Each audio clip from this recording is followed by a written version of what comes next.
embracing Ubuntu in the fight against HIV/AIDS.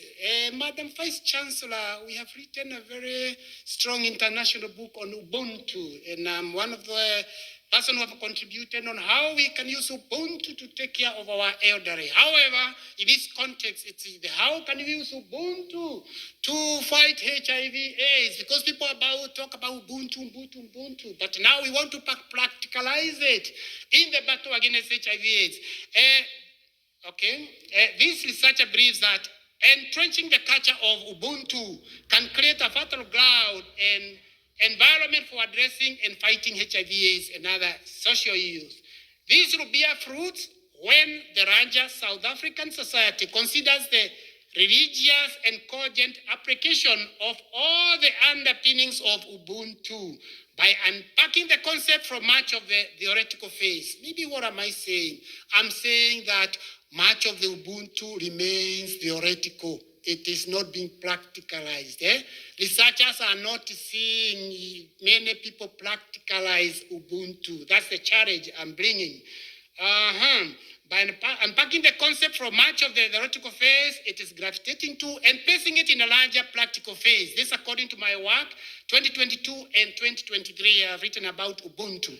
Conceptually, the ideas and philosophy of Ubuntu are derived from the Xhosa aphorism saying, umtungumtu gabantu. Is that correct? Okay. Yes. Now, this aphorism is one of the cornerstone ideals of Afrocentrism, that the success of the much-desired processes of indigenization and coloniality, especially in social work, hinges on. Madam Vice Chancellor, we are fighting the battle of really strengthening Afrocentrism as opposed to Western-centric? Because we keep on saying that our curriculum is Western-centric. 30 years now, I've challenged the global community. We cannot keep on saying our curriculum is Western-centric, and yet we are moving at the same new the problem now. It is high time we move to correct the quagmire, because this curriculum need to reflect on Afrocentrism so that we are sure the curriculum is going to solve the problems that we are seeing. The problems are increasing and multiplying. And yet we suspect as scholars that something is not right with our curriculum. Something is not right with the way we are doing it. Thanks a lot. Okay. These are yes. Okay. Ubuntu advocates for humanity and interconnectedness. Yes, okay. Historically, the philosophy of Ubuntu symbolizes love, humanity, mutuality, reciprocity, and interdependence. These are the virtues that, if applied cogently and religiously by society, could afford the PLWA a state of positive living, happiness, support, and effective coping with the disease.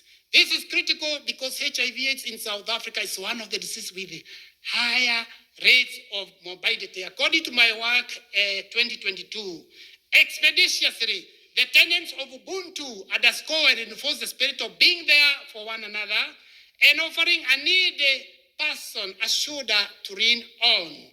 The philosophy is offering applicable to the PLW coping capacities through the assistance offered by close family members, kin, faith-based organization, and community members generally. Madam Vice Chancellor, I believe that a cogent and religious application of some tenets of Ubuntu can increase people's response to HIV/AIDS. First and foremost, HIV is believed to proliferate because of stigma and its concomitant consequences of stigmatization. This is according to my work, recent work, 2023. Optimistically, the application of Ubuntu philosophy could aid and facilitate the much desired goal of destigmatizing diseases such as HIV/AIDS.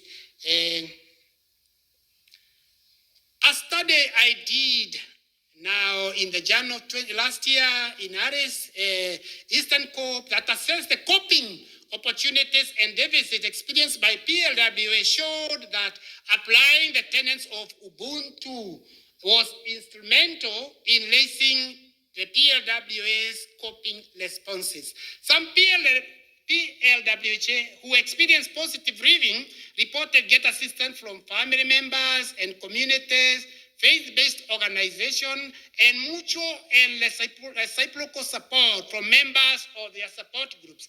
The converse was true in that negative coping was caused by the PLWHA states of apathy, driven by poverty, lack of love, stigma, discrimination, abuse of substances, and ignorance about the disease etiology or the genesis and epidemiology, how the disease travels among people. Now, 4.31, let's see what advocacy of Ubuntu by faith-based organizations, because they should not be left out.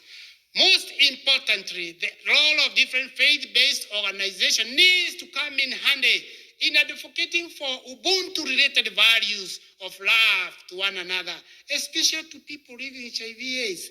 These organizations need to advocate for zero tolerance